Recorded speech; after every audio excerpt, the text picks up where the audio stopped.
Hello दोस्तों, और स्वागत है आपका टोटल प्रेप यूपीएससी चैनल में, जिसमें अभी मैं आपके लिए लेके आया हूं आज की सारी करंट अफेयर्स का रैपिड राउंड अप। जी हाँ दोस्तों, the Hindu, Indian express, PIB और भी दूसरी सोर्सेज से वो सारी न्यूज़ जो यूपीएससी और इसी तरह के दूसरे सिविल सर्विसेज और गवर्नमेंट एग्जाम्स के लिए इंपॉर्टेंट है।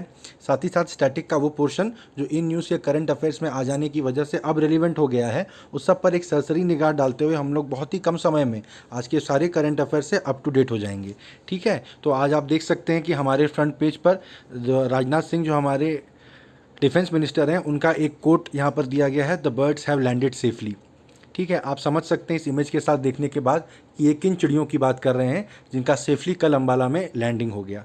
ठीक है, तो चलिए मैं आपको हाई पावर्ड एमसीक्यूज़ जो रोज़ की तरह आज भी देने वाला हूं, जिनके आंसर्स आपको वीडियो के एंड में मिलेंगे। ठीक है, कई लोग जो हैं वो सिर्फ हाई पावर्ड एमसीक्यूज़ देख के निकल जाते हैं। अगर उन्हें सीधे आंसर्स तक जाना है तो वो मेरी वीडियो के एंड तक सीधा जा सकते हैं। बाकी जो हमारे साथ रहेंगे उन्हें मिलेंगे करंट अफेयर्स कैप्सूल्स, यानी वो छोटी छोटी न्यूज़ जो आज के लिए बहुत इंपॉर्टेंट है, और साथ ही साथ आज की सारी न्यूज़ से रिलेटेड डिटेल्ड डिस्कशन जो कि हर एक एग्ज़ाम के लिए बहुत ज़्यादा इंपॉर्टेंट है।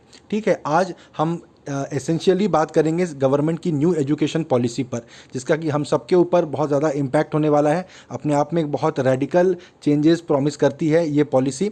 ठीक है, तो उससे रिलेटेड बहुत ही डिटेल्ड डिस्कशन यहाँ पर होगा, और मेरा ऐसा मानना है कि इस डिस्कशन को सुन लेने के बाद आप न्यू एजुकेशन पॉलिसी से रिलेटेड हर एक क्वेश्चन आंसर कर पाएंगे।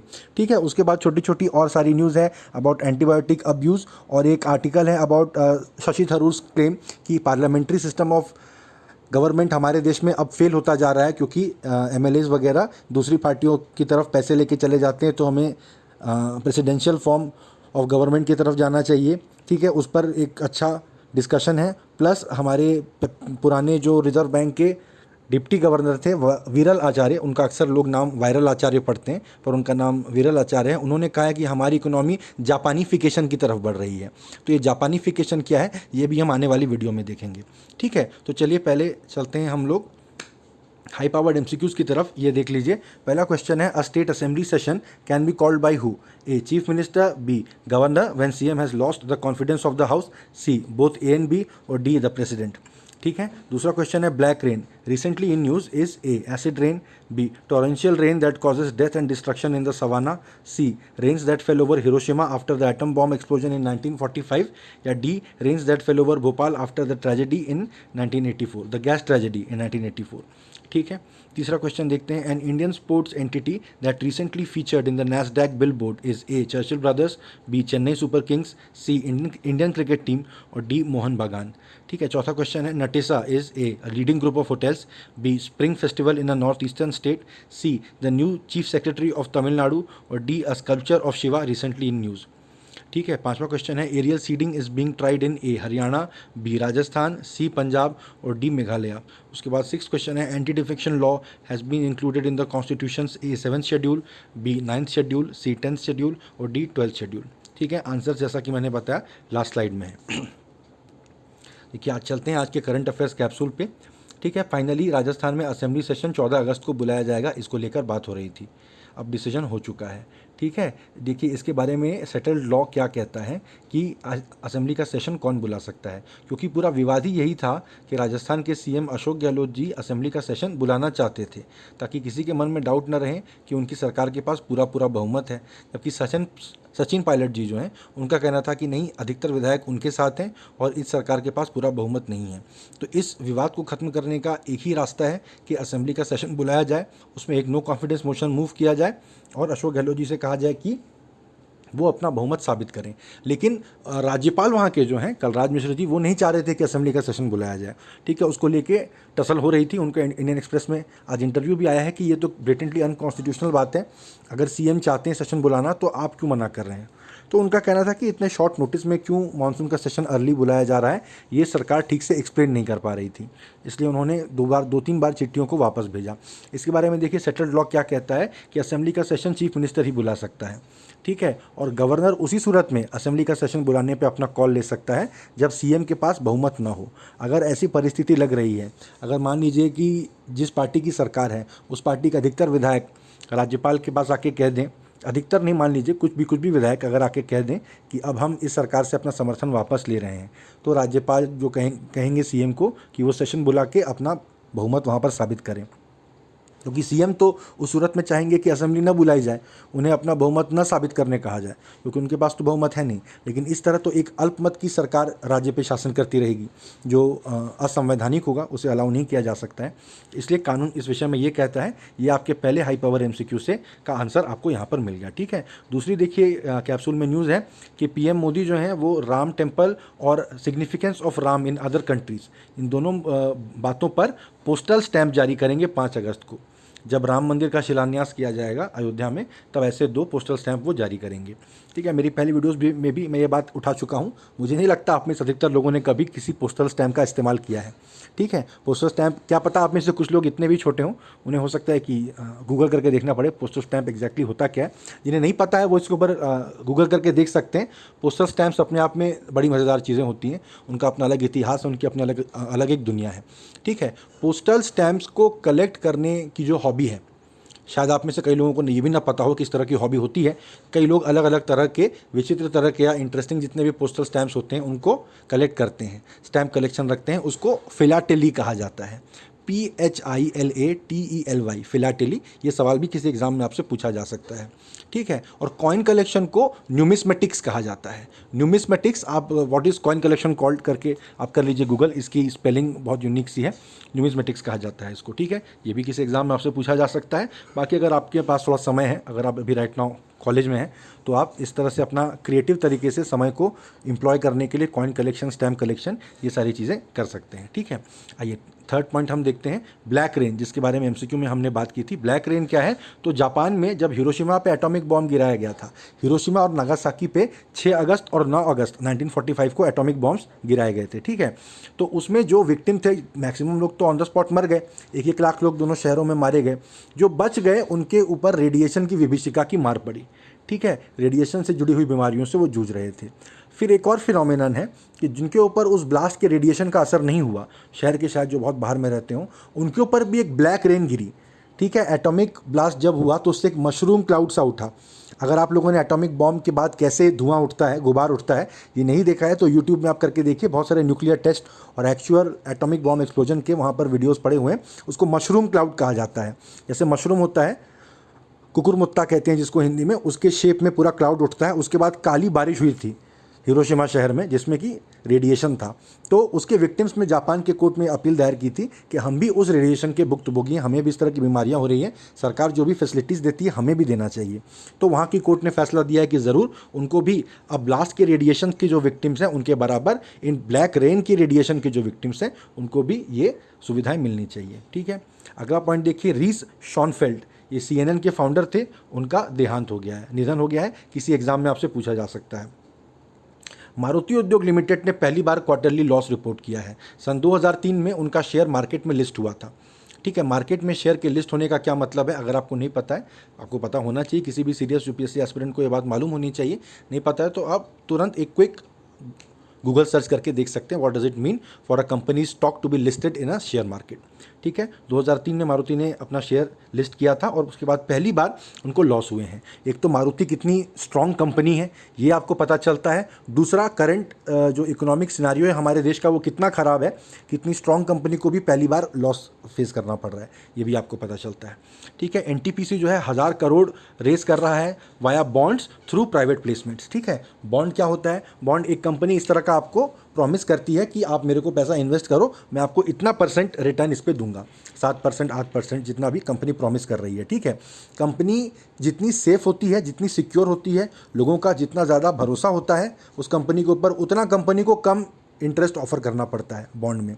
अगर कंपनी जितनी ज़्यादा इनसिक्योर होती है, उसका उतना नाम नहीं है मान लीजिए जनता में, तो कंपनी को उतना ज़्यादा इंटरेस्ट ऑफर करना पड़ता है, पहली बात। दूसरी बात, प्राइवेट प्लेसमेंट क्या होता है? प्राइवेट प्लेसमेंट यानी ये आम जो शेयर होल्डर हैं, मार्केट में जो निवेशक हैं, खुदरा निवेशक जिनको कहते हैं, हमारे आपके जैसे लोग, उनके लिए ये बॉन्ड नहीं जारी किया जा रहा है। प्राइवेट प्लेसमेंट यानी इंस्टीट्यूशनल इन्वेस्टर्स जो हैं उनको पहले से ही बात करके, इन्वेस्टमेंट बैंकर्स जो NTPC के होंगे, उन्होंने इन कंपनियों से, इन इंस्टीट्यूशन से, बैंक, फाइनेंस कंपनीज, इनसे पहले ही बात कर ली है कि कितने रेट पे आप खरीदेंगे, क्या करेंगे, और इनको जितने लाख रुपए, जितने करोड़ रुपए के ये शेयर खरीदने को तैयार है, उतने शेयर इनको सीधा दे दिया जाएगा, प्राइवेट प्लेस कर दिया जाएगा इनके पास जाके। ठीक है, ये मार्केट में बिकने के लिए ये बॉन्ड नहीं आएगा। ठीक है, मिंत्रा जो इंडिया की कंपनी है, स्टाइल की, फैशन की जो कंपनी है वो वेस्ट एशियन मार्केट में अब एंटर कर रही है। किस तरह से यूएई बेस्ड इमार ग्रुप की noon.com और namshi.com इन दोनों वेबसाइट्स के साथ पार्टनरशिप करके मिंत्रा वेस्ट एशियन मार्केट में घुस रही है। ये जो तीनों नाम मैंने आपके सामने अभी लिए, ये ज़रूर किसी एग्जाम में आपसे पूछे जा सकते हैं। फिर देखिए मोहन बागान जो वेस्ट बंगाल का फुटबॉल क्लब है, वो it became the first Indian sports entity to get a tribute in the US NASDAQ billboard in the Times Square. ठीक है, ये आप गूगल में इमेज सर्च करके देखिए, Nasdaq billboard in the Times square. America में न्यूयॉर्क शहर में बहुत ही उनका प्रसिद्ध वो चौराहा है टाइम्स स्क्वायर। ठीक है, वहाँ पर बिल्डिंगों में बड़े बड़े डिजिटल स्क्रीन्स लगे हुए हैं। वहाँ पर हर समय दुनिया भर की महत्वपूर्ण खबरें चलती रहती हैं। मान लीजिए भारत में चुनाव हुआ, नरेंद्र मोदी जीत गए, तो वहाँ पर जैसे न्यूज़ चैनल के नीचे में टिकर में एक न्यूज़ चलती रहती है हमेशा, वहाँ पर भी हमेशा न्यूज़ चलती रहती है। दूसरे देशों की चुनिंदा खबर ही वहाँ पर दिखाई जाती है। कॉमन सेंस की बात है, अधिकतर वो अपने ही देश की खबरें दिखाते हैं और उसमें दूसरे देशों में अगर कोई बहुत बड़ी घटना होती है तभी दिखाया जाता है। तो वहाँ पर उस टिकर में किसी बात का आना अपने आप में बहुत बड़ी बात है। तो मोहन बागान भारत की पहली स्पोर्ट्स एंटिटी बन गई। बंगाल का ये क्लब है जिसका कि वहाँ पर नाम आया। क्यों आया? देखिए 29 जुलाई मोहन बागान डे के तौर पे मनाया जाता है, और तो कोई नहीं मनाता, मोहन बागान के सपोर्टर ही मनाते होंगे। बंगाल के समझिए 10% लोग इस बात के बारे में जानते होंगे, मुझे नहीं लगता और ज़्यादा लोगों को इस बात के बारे में पता है।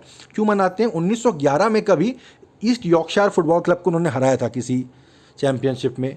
ठीक है, तो उस दिन को 29 जुलाई को मोहन बागान डे के तौर पे मनाते हैं। तो ये आपको हाई पावर एक और एमसीक्यू का आंसर मिल गया। फिर देखिए सेंट्रल तिब्बतन एडमिनिस्ट्रेशन ने, जो कि तिब्बतन गवर्नमेंट इन एग्जाइल है भारत में, इन्होंने 40 मिनट का एक शॉर्ट मूवी बनाया है, उसका नाम है हु इज़ क्रेजी। ये मेंटल हेल्थ इश्यूज़ के ऊपर है। ठीक है, तो गवर्नमेंट इन एग्जाइल तिब्बत की क्या है ये आप गूगल करके पढ़ लीजिए अगर आपको नहीं पता है तो। हमारे देश में उनकी सरकार चलती है बेसिकली तिब्बत की। तो हमारे देश के जो तिब्बती हैं वो थोड़ा आदर सम्मान के साथ इस सरकार को महत्व देते हैं। ऐसा सच बाकी उनका अपना कानून उनके लोगों पे चलता है ऐसा नहीं है, उनके लोगों पे भारत के ही जो कानून है वही लागू होते हैं। पर सेंट्रल तिब्बतन एडमिनिस्ट्रेशन उसका नाम है। नटेसा जो है ये ऐसा भगवान शिव का एक सैंडस्टोन की मूर्ति है जो कि भारत में वापस की गई है 1998 में स्मगल कर दिए जाने के बाद। हमारी बहुत सारी मूर्तियाँ, पुराने हमारे आर्टिफैक्ट्स देश के बाहर स्मगल कर दिए जाते हैं, आपको पता होगा। तो ऐसे ही 1998 में ये मूर्ति स्मगल कर दी गई थी, इसका नकली बना के मंदिर में रख दिया गया था। कहाँ पर? घटेश्वर टेम्पल, बरौली, राजस्थान में। ठीक है, फिर ये कैसे कैसे होते होते हम आगे वीडियो में बात करेंगे डिटेल में। होते होते भारत के इंडियन एम्बेसी इन ब्रिटेन तक पहुंची थी, अब उसको वापस मंदिर में पहुंचा दिया गया है। ठीक है, ये 9th सेंचुरी के प्रतिहारा स्टाइल में बनाया गया है। ठीक है, प्रतिहारा स्टाइल एक टेम्पल आर्किटेक्चर का स्टाइल है जो कि खजुराहो टेम्पल जो है आप मान सकते हैं वो इन्हीं प्रतिहारा स्टाइल के हिसाब से बने हैं। अगली न्यूज़ है, देखिए टर्की जो देश है उसने बहुत ही स्ट्रिक्ट सोशल मीडिया लॉ अपने यहाँ पर लगाया है, जिसमें कहा गया है कि कोई भी अगर ऐसा कंटेंट जो कि सरकार पसंद नहीं करती है फेसबुक, ट्विटर वगैरह पे, तो सरकार उस कंपनी को कह सकती है कि इस कंटेंट को हटा दो अपनी वेबसाइट से, और वो कंटेंट हटा देना पड़ेगा उन्हें। ठीक है, तो ये आपसे पूछा जा सकता है कौन से देश में ये अभी राइट नाउ कानून आया है। फिर यूनाइटेड नेशंस के independent experts on human rights committee, एक कमेटी बनाई थी यूनाइटेड नेशंस ने, उन्होंने ऐसी रूलिंग दी है कि protesting is a fundamental human right, विरोध प्रदर्शन करना एक सार्वभौम मूलभूत मानव अधिकार है। ये आपको पता होना चाहिए। इस बारे में मुझे नहीं लगता किसी भी पढ़े लिखे व्यक्ति के मन में कोई भी डाउट होना चाहिए, पर कई लोगों के मन में आज की तारीख में बहुत डाउट है, उनको अब ये क्लियर हो जाना चाहिए। फिर देखिए ईरान ने एक अंडरग्राउंड बैलिस्टिक मिसाइल फायर की है स्ट्रेट ऑफ हॉर्मूज में, वो एक एक्सरसाइज कर रहे हैं उसके दौरान। तो किस देश ने अंडरग्राउंड बैलिस्टिक मिसाइल फायर की है, अगर ऐसा सवाल आपसे पूछा जाता है, ईरान करके आपको जवाब देना है। ठीक है, आइए अब हम हमारी पहली न्यूज़ पर चलते हैं।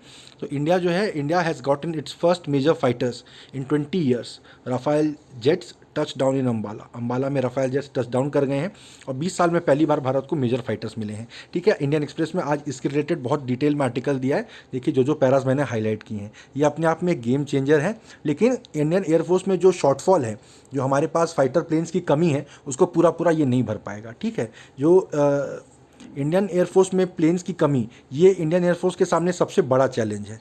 ठीक है, इसको 42 स्क्वाड्रन का ऑथोराइजेशन है, लेकिन 2023 में इसके पास सिर्फ 29 स्क्वाड्रन बचेंगे। फिलहाल 30 स्क्वाड्रन है, कुछ प्लेन इसमें से रिटायर कर दिए जाएंगे क्योंकि बहुत पुराने हो जाएंगे वो समय के साथ। 2023 यानी आने वाले 3 साल में ही ये घट के 29 रह जाएंगे। एक स्क्वाड्रन में, ये बात आर्टिकल में नहीं दी है, मैं आपको बता रहा हूँ, 18 प्लेन होते हैं एक स्क्वाड्रन में, और एक स्क्वाड्रन का लीडर होता है विंग कमांडर।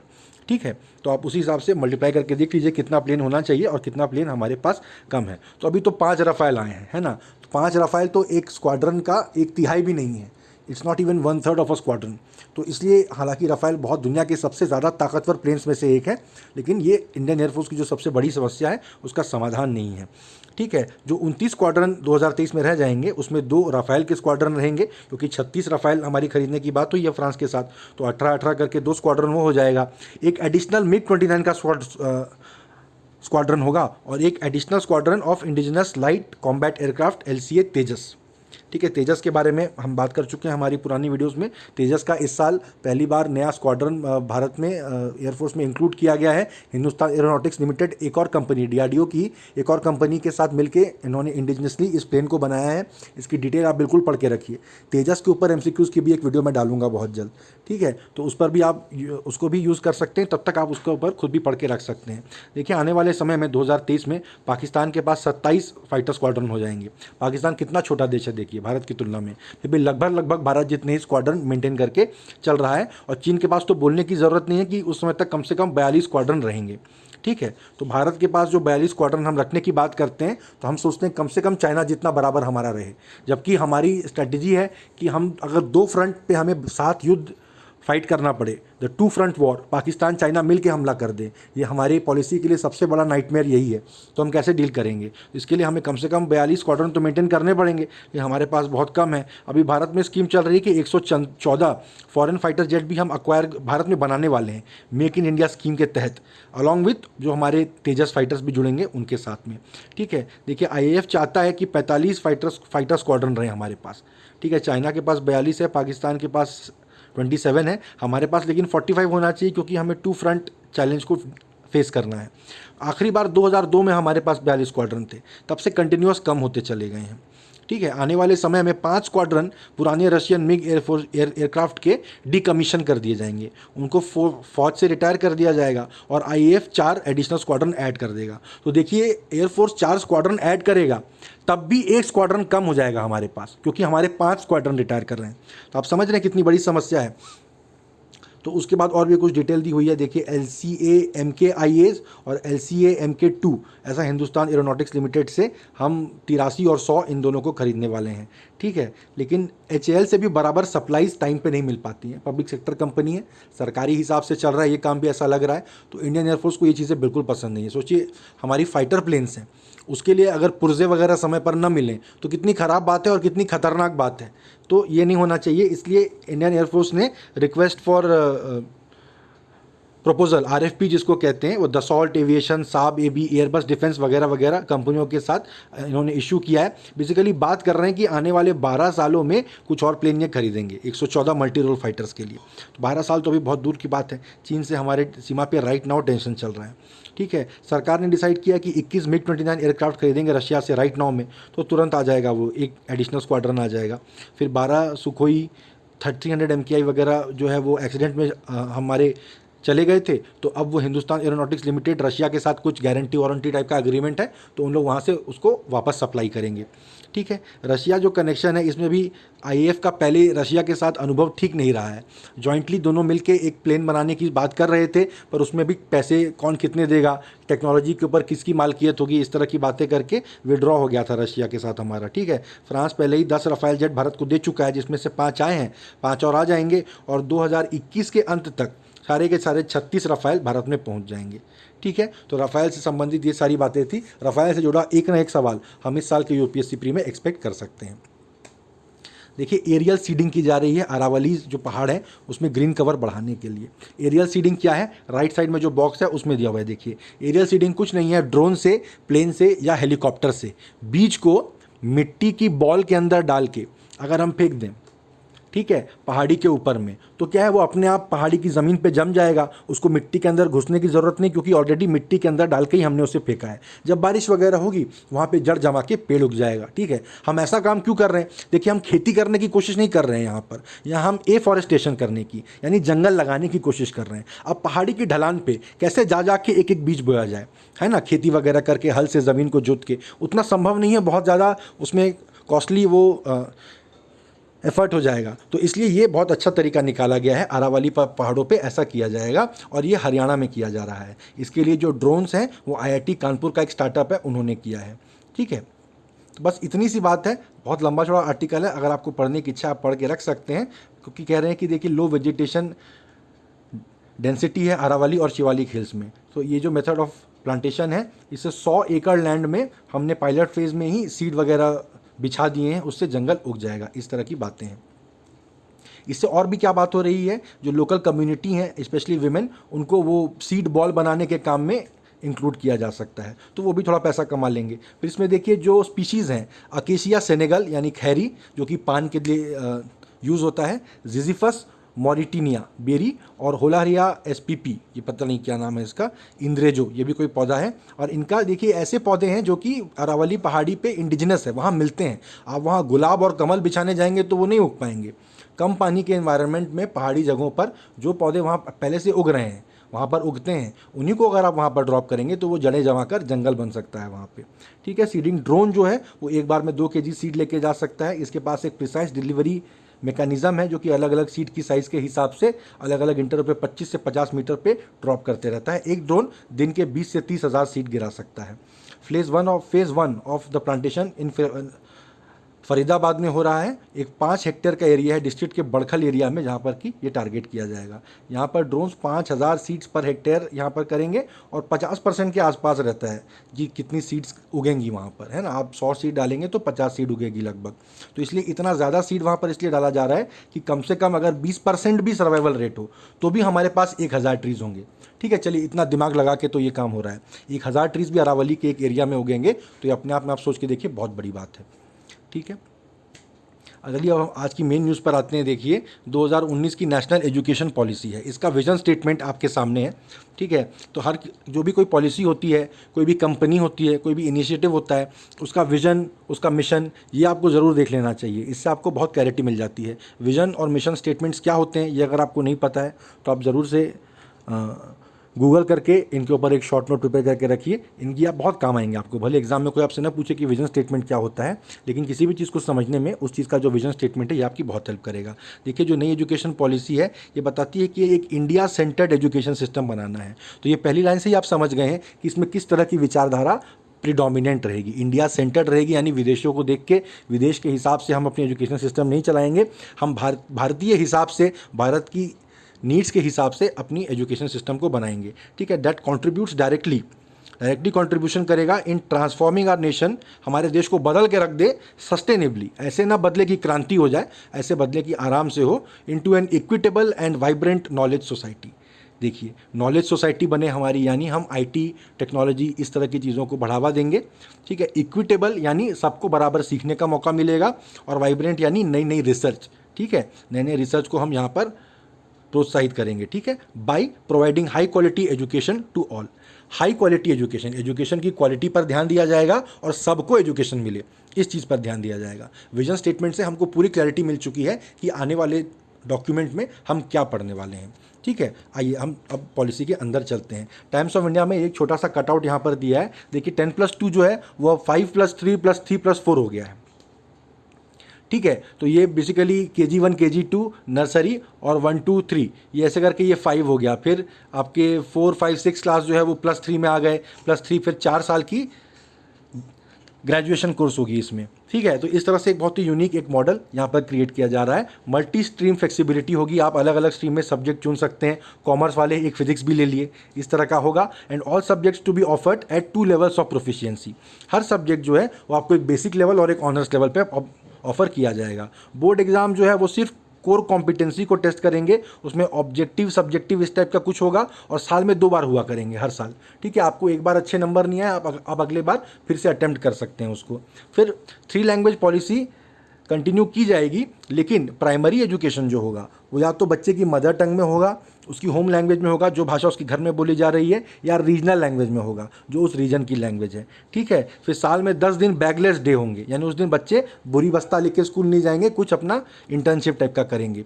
उसके बाद कॉलेज के लिए हर साल जो है 2 बार SAT, जैसा US में स्कॉलस्टिक एप्टीट्यूड टेस्ट होता है SAT, उसके जैसा कॉलेज टेस्ट होगा। अलग अलग कॉलेज के अलग अलग टेस्ट नहीं होंगे। नेशनल टेस्टिंग एजेंसी जो है ये कॉमन, जैसे DU का 99% पे कट ऑफ बंद हो गया, इस तरह की चीज़ें नहीं हुआ करेंगी। करेंगी। ये आप एग्ज़ाम दीजिए, एग्ज़ाम में जिसके जितने नंबर आएंगे उस हिसाब से आप अलग अलग कॉलेजेस में अप्लाई कर दीजिए। बैचलर्स प्रोग्राम जो है वो 4 साल का हुआ करेगा और आप बीच बीच में निकल के भी जा सकते हैं कोर्स से, बाद में वापस से आप आके ज्वाइन कर सकते हैं। सबसे बड़ी एक बात है कि कॉलेजेस का एफिलिएशन अब नहीं हुआ करेगा किसी भी यूनिवर्सिटी के साथ में। आने वाले 15 सालों में हर कॉलेज अपना इंडिपेंडेंट डिग्री देगा, ठीक है।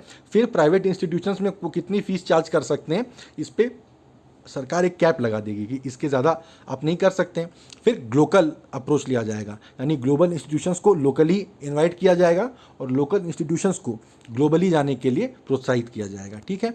आइए डिटेल में बात करते हैं इसके आउटकम क्या क्या हैं, वो क्या क्या चाह रहे हैं। तो एक तो यूनिवर्सलाइजेशन ऑफ एजुकेशन चाह रहे हैं, ऑफ सेकेंडरी एजुकेशन, यानी हर बच्चा कम से कम सेकेंडरी क्लास तक तो पढ़ी ले 2030 तक, ठीक है। SDG 4 सस्टेनेबल डेवलपमेंट गोल 4 के साथ ये अलाइंड है। अब SDGs क्या है ये मैं कई बार बता चुका हूँ, आप सबको मुँह ज़बानी याद रहने चाहिए, ठीक है। अगर आपको याद नहीं है अभी जाके आप अपने मोबाइल पर डाउनलोड कर लीजिए, लैपटॉप पर डाउनलोड कर लीजिए, ठीक है। उसके बाद फाउंडेशनल लर्निंग और न्यूमेरिकल स्किल्स जो होंगे वो 2025 तक एक मिशन के तहत सब बच्चों को सिखा दिए जाए, यानी बेसिक गिनती कर सकें, जोड़ घटा सकें और बेसिक रीडिंग राइटिंग ये काम कर सकें। 2025 तक सारे बच्चों को हम ये सिखा देंगे, ठीक है। Gross enrolment ratio to in pre school to secondary level by 2030 100% हम करेंगे। ग्रॉस इनरोलमेंट रेशियो का मतलब यानी सारे बच्चों का नाम कम से कम स्कूल में लिखा है, ठीक है। भले वो स्कूल उतना जा नहीं पाते हैं, भले मास्टर जी रोज़ स्कूल नहीं आते हैं, भले वो फेल हो जा रहे हैं, भले उतनी उनकी प्रोफिशिएंसी नहीं है, पर नाम तो स्कूल में लिखा है। पहला स्टेज हम ये रखें तो मतलब सेकेंडरी लेवल तक 2030 तक हर बच्चे का स्कूल में नाम लिखा लिया जाएगा। टीचर जो हैं उनका असेसमेंट भी होगा इस प्रोसेस में। 2023 तक उनको भी ट्रेन कर दिया जाएगा कि भाई आप अपना नया असेसमेंट इस तरह से करेंगे। 2030 तक एक इंक्लूसिव और इक्विटेबल एजुकेशन सिस्टम बना दिया जाएगा। बोर्ड एग्जाम जो है वो सिर्फ कोर कॉन्सेप्ट्स को और एप्लीकेशन को टेस्ट करेंगे, रट्टाफिकेशन वाली बात नहीं चलेगी। उसके बाद हर बच्चे को स्कूल से निकलना है कम से कम एक स्किल में मास्टरी हासिल करके। अब वो स्किल क्या होगा वो इसमें तो नहीं बताया, पर मान लीजिए कि लकड़ी का काम करने में वो मास्टर हो जाए, इलेक्ट्रॉनिक्स की शोल्डरिंग वगैरह में मास्टर हो जाए, या फाउंड्री मेटल का काम करने में मास्टर हो जाए। ऐसा एक ना एक स्किल बच्चे को सिखा के स्कूल से निकालेंगे और पब्लिक और प्राइवेट स्कूल्स में स्टैंडर्ड ऑफ लर्निंग कॉमन कर दी जाएगी। यानी ऐसा ना हो कि प्राइवेट स्कूल के बच्चे बहुत तेज़ निकल रहे हैं और सरकारी स्कूल के बच्चे एकदम गधे निकल रहे हैं। बराबर सबकी लर्निंग होनी चाहिए, ठीक है। फिर देखिए अब स्कूल एजुकेशन वगैरह में मैक्सिमम रिफॉर्म क्या हुए हैं यहाँ पर। पहले ये पूरी डिटेल में मैंने हर पूरी लिस्ट आपको दे दी है, आप पॉज करके इसको नोट कर सकते हैं, इसका स्क्रीनशॉट लेके रख सकते हैं, इन सब चीज़ों को याद कर ले सकते हैं। इसमें मैक्सिमम पॉइंट्स मैं आपको अब तक में ही बता चुका हूँ, ठीक है। आइए आगे देखते हैं। Medium of instruction till grade 5 जो है एंड प्रेफरेबली टिल ग्रेड 8 जो मैंने बताया home language mother tongue regional language में होगा। फिर नेशनल असेसमेंट टेस्ट सेंटर जो परख है वो common entrance exam for admission to higher educational institutions करेगा, ठीक है। National professional standards for teacher maintain किया जाएगा NPST, ठीक है। उसके बाद transparent online self disclosure for public oversight and accountability होगी। यानी अभी जो कॉलेजों का इंस्पेक्शन होता है स्कूल और कॉलेजेस का, आपको भी पता होगा, इंस्पेक्शन वाले आ रहे हैं करके पूरे स्कूल में सफाई हो जाती है, कॉलेज में सब चीज़ व्यवस्थित हो जाती है। अब वो सब नहीं होगा, अब वो कह रहे हैं कि खुद ही डिक्लेयर कर दो और खुद ही उस हिसाब से ग्रेडिंग ले लो, स्टैंडर्ड ले लो वगैरह वगैरह। इन सब चीज़ अब सेल्फ डिक्लेयर्ड रहेगी। फिर curriculum to integrate 21st century skills, mathematical thinking and scientific temper, ये सब चीज़ों को इंक्लूड करने के लिए करिकुलम यहाँ पर बनाया जाएगा। फिर आर्ट्स और sciences, curricular and extra curricular activity, vocational और एकेडमिक स्ट्रीम के बीच में रिजिड सेपरेशन नहीं होगा। कोई आर्ट्स पढ़ रहा है, थोड़ा साइंस भी पढ़ लिया, करिकुलर के अंदर डांस के भी नंबर मिल गए, इस तरह से कुछ कुछ करना पड़ेगा, ठीक है। दुनिया भर के जो विकसित देश हैं वहाँ इसी तरह से चीज़ें होती हैं। हम सबको सुन के बहुत ही एकदम अफलातुनी बात लग रही है, बहुत यूनिक लग रहा है, पर दुनिया के जो विकसित देश हैं वहाँ इसी तरह से शिक्षा दी जाती है, ठीक है, इसलिए वो देश विकसित हैं।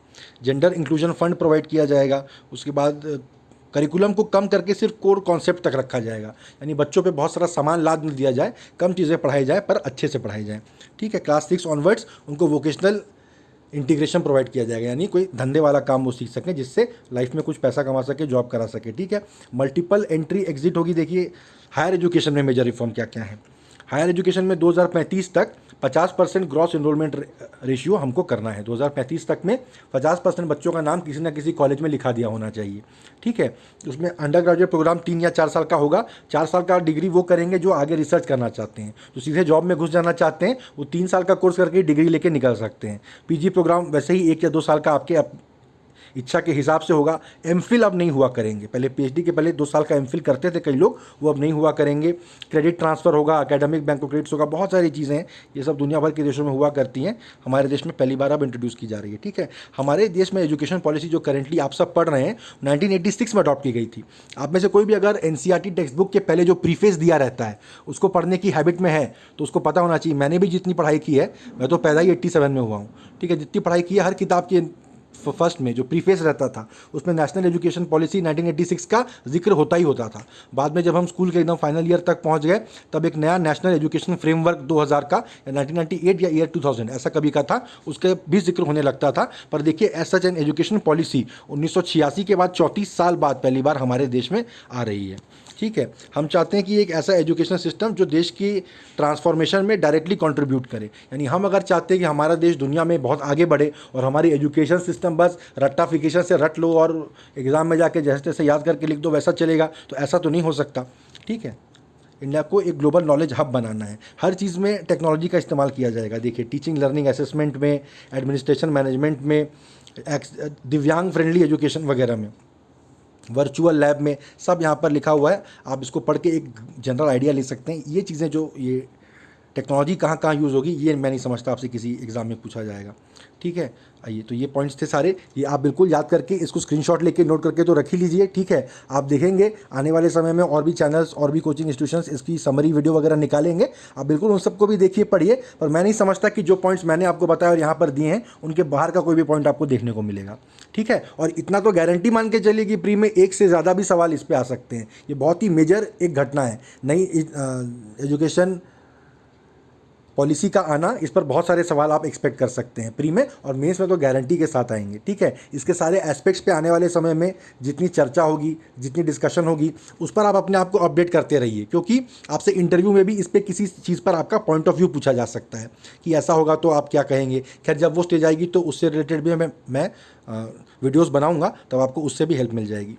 ठीक है, अब देखिए राजस्थान में जो मामला चल रहा है उसमें राजस्थान हाईकोर्ट ने वहाँ के स्पीकर को बोला कि आप अभी जो रेबल एमएलएज हैं उनके खिलाफ कोई मामला मत करिए, कोई एक्शन मत लीजिए।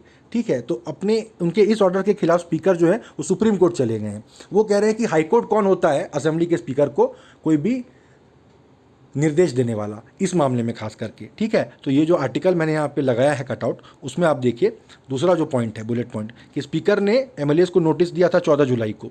क्यों नोटिस दिया था? कांग्रेस ने अपनी मीटिंग बुलाई थी सारे विधायकों की, उसमें 19 विधायक सचिन पायलट जी के साथ दिल्ली चले गए थे, वो इस मीटिंग में नहीं आए। कांग्रेस पार्टी का कहना है हमने व्हिप जारी की थी। व्हिप क्या होता है लक्ष्मीकांत ने आपने पढ़ा होगा, जिन्होंने नहीं पढ़ा है तुरंत एक गूगल करके अभी नोट कर लीजिए। ठीक है, व्हिप जारी की थी सबको अटेंड करने के लिए, जिन्होंने अटेंड नहीं किया उनको अब हम पार्टी से डिस्क्वालीफाई कर देंगे असेंबली से, वो अब हमारी पार्टी के साथ वोट नहीं कर रहे हैं। तो स्पीकर जो है उसको हाईकोर्ट ने बोला कि आप इनको डिस्क्वालीफाई मत कीजिएगा। स्पीकर ने उनसे जवाब मांगा था कि भाई आप जवाब दीजिए आपने क्यों ऐसा किया है। अब वो जो एमएलएज हैं रेबल एमएलएज, उनका कहना है कि ये तो असेंबली में कोई मीटिंग नहीं हुई, ये तो असेंबली के बाहर की कोई मीटिंग बुलाई गई थी, उसमें हम नहीं गए, इस पर व्हिप जारी करना ये सब कोई बात लागू नहीं होती है, हमें डिस्क्वालीफाई नहीं किया जा सकता है। तो राजस्थान हाईकोर्ट ने भी स्पीकर को बोला है कि अभी आप कोई एक्शन मत दीजिए इस मामले पर। तो स्पीकर का कहना है, उन्होंने सुप्रीम कोर्ट में ये बात कही है कि जो 10th schedule of the constitution है जिसमें एंटी डिफेक्शन लॉ शामिल है, ये देखिए ये हाई पावर एमसीक्यू का आंसर है। एंटी डिफेक्शन लॉ जो 10th शेड्यूल में शामिल है उसमें स्पीकर को जो निर्देश दिए गए हैं किस समय उन्हें क्या एक्शन लेना है, इसके डायरेक्ट खिलाफ जा रहा है हाईकोर्ट स्पीकर से इस मामले में घुस के। ठीक है, अगली स्लाइड में देखिए फिर एक और जो इस मामले में जो सुप्रीम कोर्ट का एक बहुत ही फेमस जजमेंट है जो कि इस लास्ट बुलेट पॉइंट में आप देख सकते हैं, कियोतो होलोहान का मामला था। उसमें सुप्रीम कोर्ट ने क्या बोला था कि इस तरह के मामलों में हाई कोर्ट या कोई भी कोर्ट स्पीकर को कोई इंस्ट्रक्शन नहीं दे सकता है। किन मामलों में? जहाँ क्वियातिमेट स्टेज यानी जहाँ कुछ होने वाला है पर अभी हुआ नहीं है। यानी ऐसा लग रहा है स्पीकर को, मान लीजिए कि कोई विधायक बागी हो गए हैं और वो अपनी पार्टी से हट के दूसरी पार्टी के साथ में वोट करने वाले हैं। अब उन्होंने वोट तो किया नहीं दूसरी पार्टी के साथ अब तक, पर इतना स्पष्ट हो चुका है स्पीकर को कि वो करने वाले हैं, तो इस समय भी स्पीकर एक्शन ले सकता है और कोई भी अदालत स्पीकर को ये बोल के कि भाई अभी तक उन्होंने कुछ किया थोड़ी है, करने वाले हैं पर किया थोड़ी है, आप अभी कोई एक्शन मत लो, स्पीकर को ऐसे रोक नहीं सकती कोई कोर्ट। क्योंकि जब उन्होंने दूसरी पार्टी के साथ वोट कर दिया तो एक बार असेंबली में, पार्लियामेंट में वोट अगर हो गया, अब तो उसको पलटा नहीं जा सकता ना। अब आप उनको डिस्क्वालीफाई कर भी दें, जो उनसे एक्सपेक्टेड था, जिस काम के लिए उन्होंने पैसे लिए होंगे सामने वाली पार्टी से, वो तो उन्होंने कर दिया है, तो अब आप रोक के भी क्या कर लोगे, है ना। सरकार गिराने के लिए अगर पैसा लिया होगा, सरकार गिर जाएगी, दूसरी पार्टी सरकार में आ जाएगी, इनको जो भी पैसे, ठेके, पद वगैरह देने होंगे वो दे देंगे। तो इसलिए इसी चीज़ के लिए 10th जो शेड्यूल है उसमें बाकायदा स्पीकर के लिए डिटेल्ड इंस्ट्रक्शंस हैं, किस किस स्टेज में, किस किस परिस्थिति में उनको वो क्या क्या कर सकते हैं, और कोई अदालत उन्हें इस मामले में रोक नहीं सकती। ये कियोतो होलोहान केस है। कियोतो होलोहान केस में ये मामला जो मैंने अभी पिछली 5-6 लाइनों में बताया है, क्लियर कट समझ लीजिए, नहीं समझ में आ रहा है गूगल कर लीजिए, इस मामले से रिलेटेड एक क्वेश्चन गारंटी आएगा। कियोतो होलोहान मामले से रिलेटेड एक क्वेश्चन गारंटी आपसे पूछा जाएगा, क्या है कियोतो होलोहान का मामला, ठीक है। तो स्पीकर ने बोला है कि हाईकोर्ट ने ग्रॉस जुडिशियल इनडिसिप्लिन किया है हमारे मामले में घुस के, तो सुप्रीम कोर्ट से बोला है कि आप हाईकोर्ट के ऑर्डर को वापस पलट दीजिए, ठीक है। देखिए अगली न्यूज़ पे चलते हैं। ये एक आर्टिकल है, अभी शशि थरूर जी ने कहा था, देखिए आजकल इतना हो रहा है कि असेंबली में विधायक हैं, पार्लियामेंट में सांसद हैं, पैसा लेके दूसरी पार्टी के साइड चले जाते हैं, यहाँ वहाँ वोट कर देते हैं। हमारे देश में संसदीय व्यवस्था ही जो है ख़त्म हो गई है। क्या मतलब है, तो हमको राष्ट्रपति शासन बना देना चाहिए हमारे देश में, प्रेसिडेंशियल फॉर्म ऑफ गवर्नमेंट, जैसे अमेरिका में होता है। तो उसके जवाब में देखिए बहुत अच्छा यहाँ पर आर्टिकल है, ये जो राइटर हैं ये इंटरनेशनल रिलेशंस के मिशिगन स्टेट यूनिवर्सिटी में प्रोफेसर एमिरेटस हैं, ठीक है। मतलब वो परमानेंट प्रोफेसर उनको बनाया गया है वहाँ के इंटरनेशनल रिलेशंस डिपार्टमेंट में, ठीक है। इस आर्टिकल के जो जो पॉइंट मैं हाईलाइट कर रहा हूँ उससे आपको इस विषय पर एक बहुत ही इन्फॉर्म्ड ओपिनियन बनाने का भी मौका मिलेगा। साथ ही साथ प्री में इससे रिलेटेड कोई क्वेश्चन अगर आएगा, मेंस में तो आएगा ही आएगा, प्री में भी आप इसको आंसर कर पाएंगे, ठीक है। देखिए वो क्या कह रहे हैं कि ये जो सिस्टम है इससे एक गवर्नमेंट ऐसी निकली है जो राजनीति पे ज़्यादा फोकस है, पॉलिसी पे फोकस नहीं है। देखिए देश में महामारी फैली हुई है, इस समय एक के बाद एक राज्यों में सरकारें गिरती जा रही हैं, चुनी हुई सरकारें।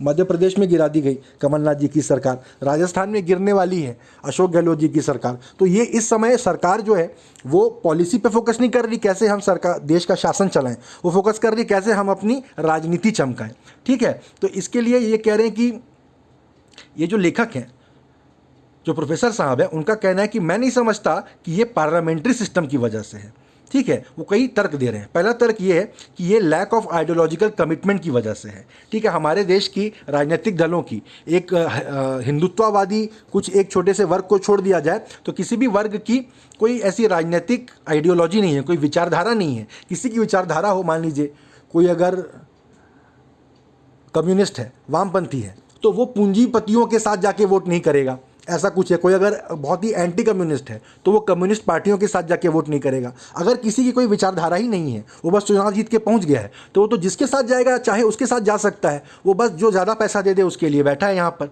ठीक है। अगर बोल रहे हैं कि इफ़ नॉट अगर अधिकतर लोग तो ऐसे पॉलिटिशियंस हैं जो कि बिकाऊ हैं, वो बिकने को तैयार हैं, ठीक है, सिर्फ अपने फ़ायदे के लिए। वीनल पॉलिटिक्स कहा जाता है, वीनल यानी जो घूस खाने के लिए रेडी हो, ठीक है। तो वीनल पॉलिटिशियन जो है वो डिफेक्शन, पार्टी हॉपिंग, ये सब कोई बहुत सीरियस पॉलिटिकल मेलोडीज़ नहीं है उनके लिए, ये उनकी राजनीतिक स्ट्रैटेजी का हिस्सा है। राजनीति में ऊपर जाना है तो आज ये पार्टी कल वो पार्टी करना ही पड़ता है, ऐसी सोच लेके वो चलते हैं। तो ये वो कह रहे हैं कि अगर एक राष्ट्रपति का सिस्टम यहाँ पर बना दिया जाए, प्रेसिडेंशियल सिस्टम बना दिया जाए, तो भी ये परिस्थिति नहीं बदलेगी। As a matter of fact president रहेंगे तो प्रेसिडेंट तो पार्लियामेंट से कम्प्लीटली अलग रहते हैं, तो वो तो और यहाँ पर क्या होगा कि प्रेसिडेंट सत्ता का और पैसे का लालच देके सांसदों को, विधायकों को अपनी तरफ कर लिया करेंगे, पहली बात। दूसरी बात, जो सांसद और विधायक अगर मान लीजिए कोई अपोजिशन पार्टी के लोग इस तरह से पैसा देके अपनी तरफ करते हैं तो वो तो और राष्ट्रपति को कोई काम ही नहीं करने देंगे। राष्ट्रपति को हर काम करने के लिए संसद की ज़रूरत पड़ती है। ज़रूरी नहीं कि राष्ट्रपति जिस पार्टी के हैं संसद में उस पार्टी की मेजॉरिटी हो, मान लीजिए अगर हो भी तो भी ऑपोजिशन जो है उनके सांसद विधायक खरीद के उनके हर काम में रोड़ा अटका सकते हैं। इस तरह से एक एनार्की की स्थिति पैदा हो सकती है, ठीक है। तीसरी वो बात बोल रहे हैं कि एक पार्टी स्ट्रक्चर नहीं रहेगा, पार्टी स्ट्रक्चर नहीं रहेगा मतलब राष्ट्रपति जो है वो तो जिसको चाहे उसको मंत्री बनाएंगे। अब उस मंत्री पद में आने के लिए भी कितना पैसे का खेल चलेगा, क्या चलेगा।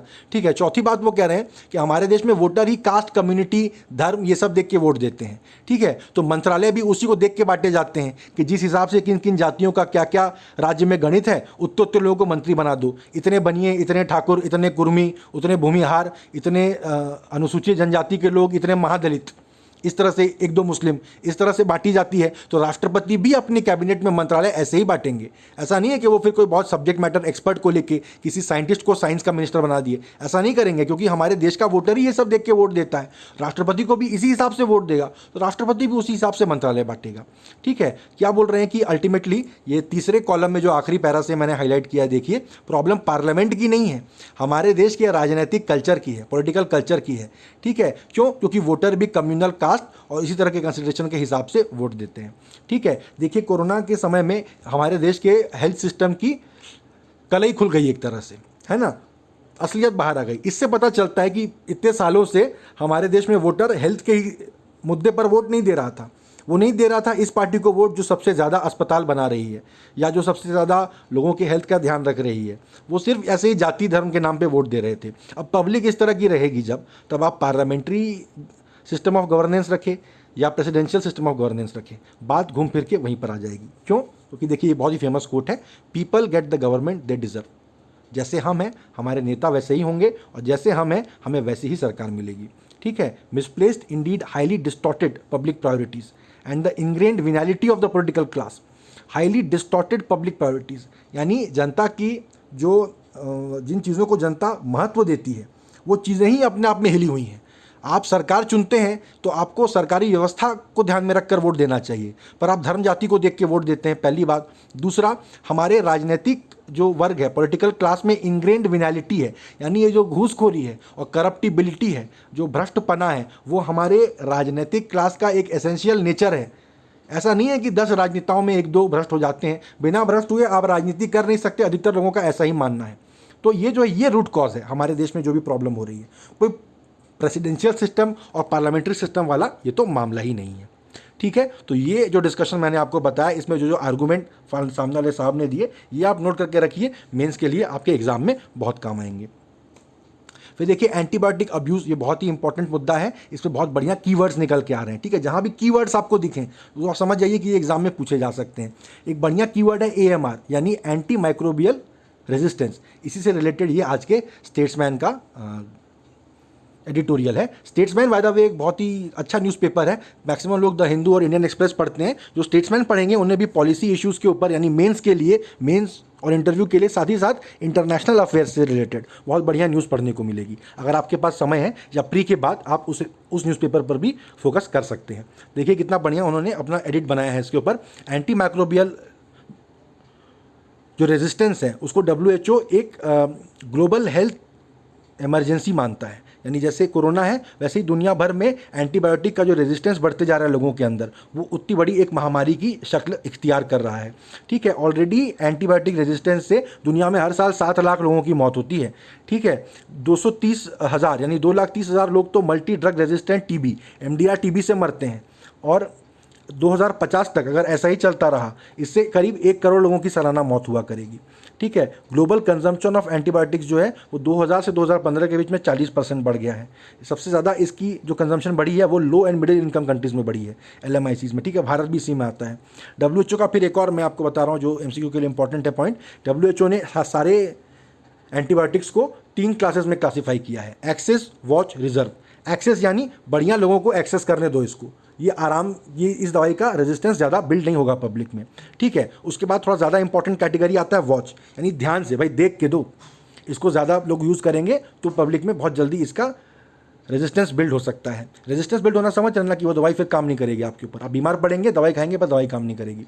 कितनी खतरनाक बात है। तीसरा है रिजर्व। रिजर्व यानी ये तो एकदम रोक के रखो, ये वाली एंटीबायोटिक एकदम लास्ट केस में कोई काम नहीं कर रहा है। एक समय मैंने कभी सुना था टेट्रासाइक्लिन इस तरह की दवाई हुआ करती थी, ठीक है, जो कि एकदम लास्ट में कोई दवाई काम ना करे तब आप जाके ये वाला एंटीबायोटिक दीजिए पेशेंट को। ठीक है, तो एक्सेस, वॉच, रिजर्व। लेकिन दुनिया में देखा जा रहा है कि ये जो वॉच वाली जो कैटेगरी है उसका कंजम्पशन बढ़ रहा है, एक्सेस वाली का कम हो रहा है। लोग डॉक्टर के पास जाते हैं, सीधा बोलते हैं कि भाई स्ट्रॉन्ग एंटीबायोटिक दो, या डॉक्टर ही शायद पैसे लेके या कैसे भी स्ट्रॉन्ग एंटीबायोटिक सीधा लिख दिया करते हैं। तो उनसे रिलेटेड जो है बढ़ते जा रहा है लोगों में रेजिस्टेंस। अब आप देखिए भारत की बात कर रहे हैं, भारत दुनिया का सबसे बड़ा लार्जेस्ट कंज्यूमर है एंटीबायोटिक्स का। आप कहेंगे क्योंकि हमारी पॉपुलेशन इतनी ज़्यादा है इसलिए, पर देखिए क्या मामला है।